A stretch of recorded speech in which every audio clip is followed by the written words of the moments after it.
ഈ കൊല്ലം ജില്ല മാത്രമല്ല, ആലപ്പുഴ വരെ പോകുന്നുണ്ട്. പത്തനംതിട്ട ആലപ്പുഴ വരെ പോകും.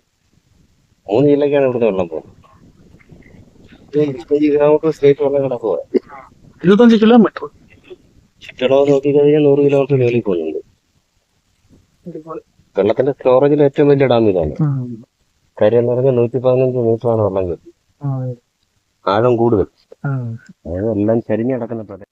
തേക്കിന്റെ അങ്ങനെ തേക്കൊന്നും അതിന്റെ മുന്നേ ഒന്നുമല്ല. അതായത് നമുക്ക് ഇവിടെ ഇതിനകത്ത് ഇവിടെ ഒന്നും വളരത്തില്ല മരങ്ങൾ. അതിന് വളരാൻ പറ്റിയ കാലാവസ്ഥയല്ല ഈ ഭാഗങ്ങളൊന്നും.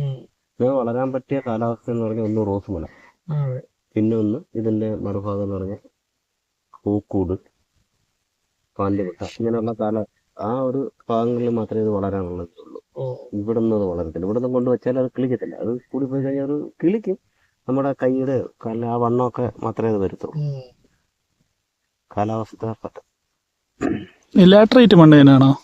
എന്തോ അത് നമ്മൾ റോസുമല പോയി നമുക്ക് മരം കാണാം. അത് നമ്മളൊരു 5-6 പേര് ചുറ്റിയെന്ന് വിളിച്ചാൽ പിടികിട്ടാത്ത മരങ്ങളാണ്. അതിന്റെ മെയിൻ പർപ്പസ് ഫർണിച്ചർ അങ്ങനെ പുറത്ത് എടുക്കത്തില്ല.